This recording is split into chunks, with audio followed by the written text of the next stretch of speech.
Horrific new nitrogen gas execution will lead to botched agonizing death, The Mirror, U.S.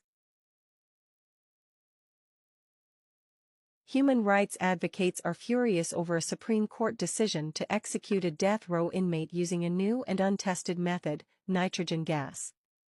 They fear it could result in a botched and agonizing death.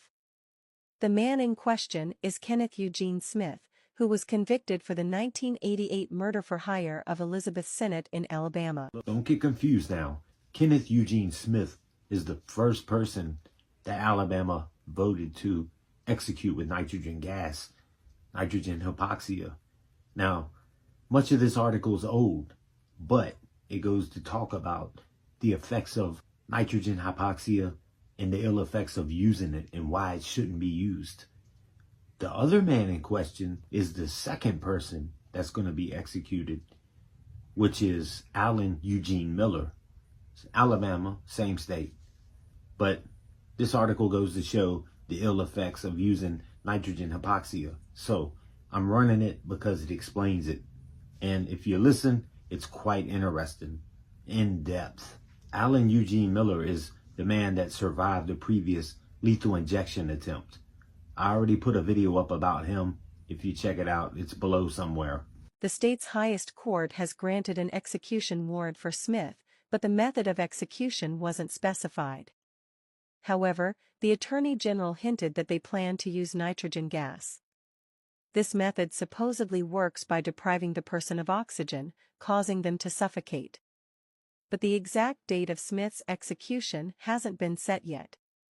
Last year, the state tried to execute Smith by lethal injection, but had to call it off after hours of torturing him because they couldn't get the required 2 intravenous lines connected.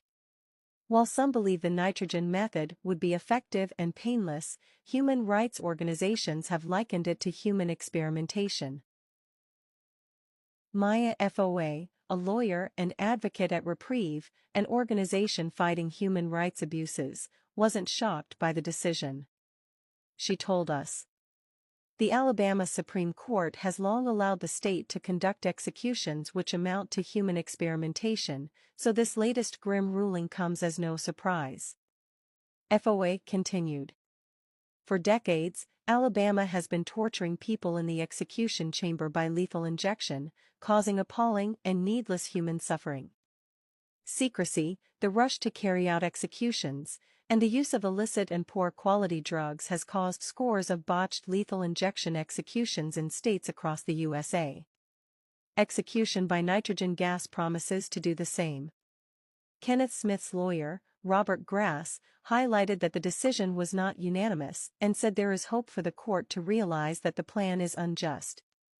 Grass told us, "We are disappointed in this decision and will continue to pursue the enforcement of Mr. Smith's rights through the judicial process." He added, "It is noteworthy that 2 justices dissented from this order. Like the 11 jurors who did not believe Mr. Smith should be executed, we remain hopeful that those who review this case will see that a second attempt to execute Mr. Smith, this time with an experimental, never-before-used method and with a protocol that has never been fully disclosed to him or his counsel, is unwarranted and unjust." Previously, Joel Zivit, an associate professor at the Department of Anesthesiology at Emory University School of Medicine, told The Mirror that nitrogen hypoxia is not an actual medical procedure but a made-up term the Alabama authorities are using. Horrific details of what an execution with nitrogen hypoxia could be like have emerged as experts denounce the agonizing death the untested method could cause. Hypoxia, meaning a lack of oxygen, occurs when a person's body is deprived of oxygen. In the execution, this would be attempted by providing nitrogen through a mask. Maya FOA, the joint executive director of NGO Reprieve, told The Mirror there are so many ways this completely untested method of execution can go wrong. She explained, "Staff are tasked with ensuring the mask is correctly placed, yet there will be no staff present in the execution chamber during the execution. Without special equipment, you can't detect nitrogen because it has no smell. If someone starts to feel the effects of the gas, they might thrash around and knock off the mask. This could make the gas less effective and lead to a long, painful death, she explained. She added, nitrogen gas can also cause vomiting. If the prisoner vomits inside the mask, they could choke on their own vomit. We don't know what happens when you use nitrogen gas on people who don't want it. Because we've never used it to execute anyone before, we can't say for sure how much prisoners will suffer. Ms. FOA then criticized Alabama's attempt to legitimize such a risky method. She said, Alabama keeps doing horrible experiments on its death row prisoners. Last year, 3 executions in the state went horribly wrong, leading to men being tortured extensively in the death chamber, including the longest recorded execution in U.S. history. And she concluded, instead of admitting that there's no humane way to execute someone, the state is aggressively trying to use Kenny Smith as a guinea pig. In Alabama, the process for executing a prisoner involves leading them into the execution chamber and placing them on a gurney. A mask is then put over their face. The warden reads out the death warrant to the prisoner and gives them a chance to say their last words, which can be up to 2 minutes long. After this, the execution team checks the mask one last time to make sure it's on right. The warden, who is in a different room, starts the nitrogen hypoxia system. This means the prisoner begins to breathe in pure nitrogen gas. The nitrogen gas is given for a certain amount of time.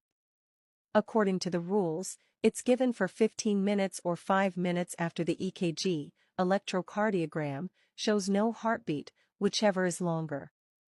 Alabama, Oklahoma, and Mississippi have all said it's okay to use nitrogen gas for executions, but no state has actually done it yet. Alabama said nitrogen hypoxia could be used instead of lethal injection in 2018 because it was hard to get the drugs for lethal injection and there were legal issues about whether lethal injection was humane. Kenneth Smith was found guilty of arranging the murder of Elizabeth Sennett in 1988. Alabama had tried to execute him by lethal injection before but had problems, so they stopped executions for a while to look at how lethal injections were done. Once again, don't get it confused. Kenneth Eugene Smith, Allen Eugene Miller, both survived lethal injection attempts by Alabama State, and both are condemned to nitrogen gas. Of course, Kenneth Smith is already gone. They tortured him on the gurney and in the gas chamber. Smith survived in November of 2022, and Miller survived in September of 2022. Just a little clarity so you don't get confused here. They started doing lethal injections again later. In 2022, Alabama death row prisoner Kenneth Smith went through a terrifying 4-hour ordeal on November 17. State prosecutors tried to carry out his execution, despite a federal appeals court stay and multiple failures in setting up the lethal injection. The Guardian reported these details of the botched execution attempt in December 2022, which were revealed in pleadings filed by Smith's lawyers. Smith's complaint detailed the events of that night. It began with his sudden preparation for execution while a stay motion was still pending before the U.S. Court of Appeals for the 11th Circuit. Even though the 11th Circuit issued a stay just 2 minutes later, Smith stayed strapped to the execution gurney for about 4 hours. During this time, he wasn't told about the stay or allowed to communicate with his counsel.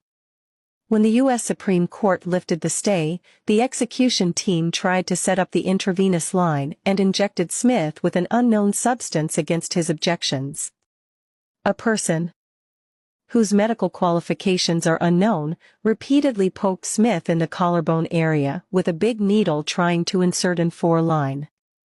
Rumors that the execution might be stopped were heard around 11:20 p.m. Just before midnight, the execution team told Smith it was over.